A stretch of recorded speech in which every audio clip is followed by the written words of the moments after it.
It is the award for closing the gender gap in a national parliament.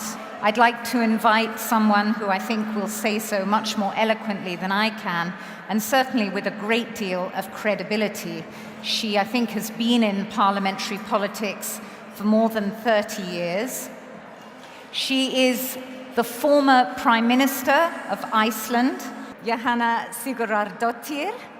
Thank you very much for coming and presenting this award. Dear guests, dear friends, it is a great honor for me to hand over this award to Rwanda on behalf of women in Parliament. Rwanda has certainly earned this prize, as women now account for nearly 2/3 of MPs in Rwanda's lower house of Parliament. Yes, nearly 64% of all seats in the lower house are now held by women MPs, a considerable jump from 56.3% in the previous parliament. This means Rwanda's parliament continues to be the only one in the world where women are in a majority, and this fact cements the country's #1 position in IPU's global ranking of women in parliament, a position it has held since the election in 2008.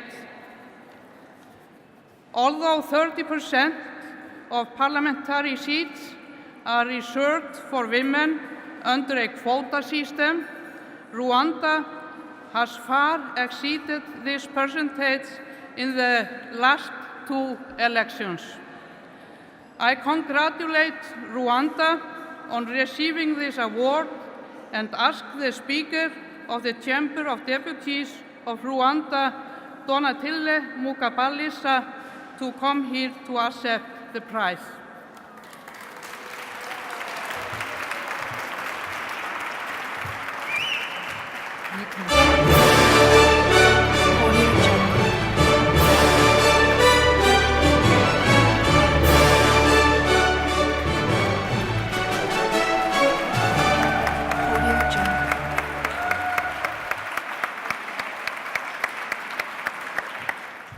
Excellences, Mesdames et Messieurs, membres du Parlement,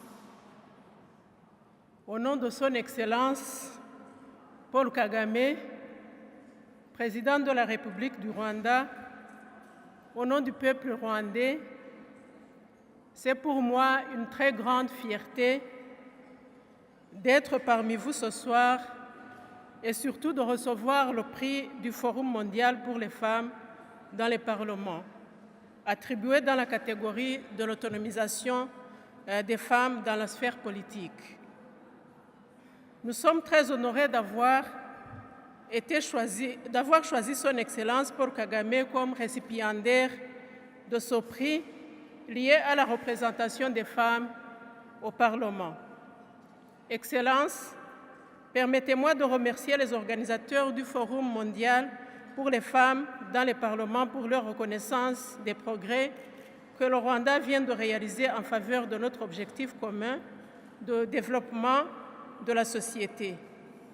Le Rwanda a fait face à plusieurs défis qui ont jalonné son parcours vers l'égalité entre hommes et femmes et l'autonomisation des femmes, qui a constitué l'un des jalons importants dans le développement du pays après le génocide de 1994 perpétré contre les Tutsis.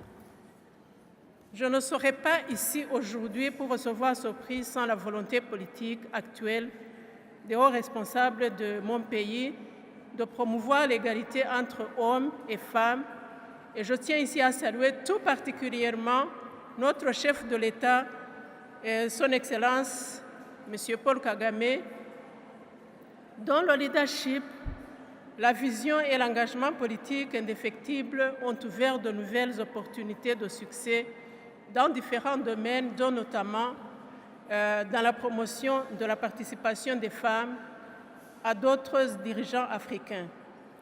Il a dit comment une société peut-elle espérer se transformer si elle se tire une balle dans le pied en gaspillant plus de la moitié de son investissement en capital. L'Afrique doit se rendre compte des réserves latentes que représente son peuple, surtout les femmes. La nation qui refuse de valoriser et mettre à profit le talent, l'énergie et les perspectives uniques des femmes accuse toujours un grand retard dans son développement. L'intégration des femmes dans le dialogue social, économique et politique, ainsi que dans les instances de prise de décision, a toujours été notre besoin indéniable et sa concrétisation n'a cessé de demeurer au centre de nos préoccupations depuis 1994. Excellence, la représentation des femmes dans les instances de prise de décision au Rwanda est l'un des résultats tangibles de cette volonté politique.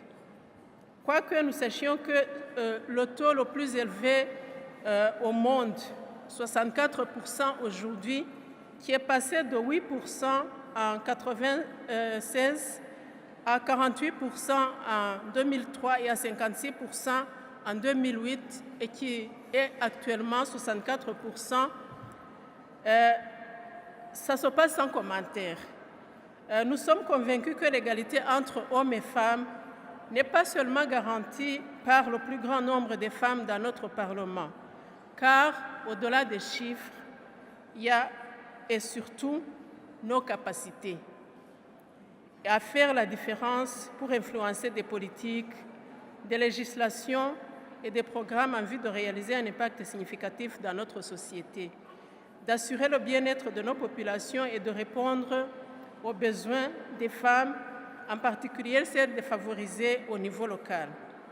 En guise d'exemple de changement de législation, l'extension du droit foncier aux femmes démontre qu'un besoin latent puisque, d'après les chiffres d'août 2013, 26% des propriétaires fonciers enregistrés sont des femmes contre 18% des hommes et 54% qui possèdent conjointement la terre.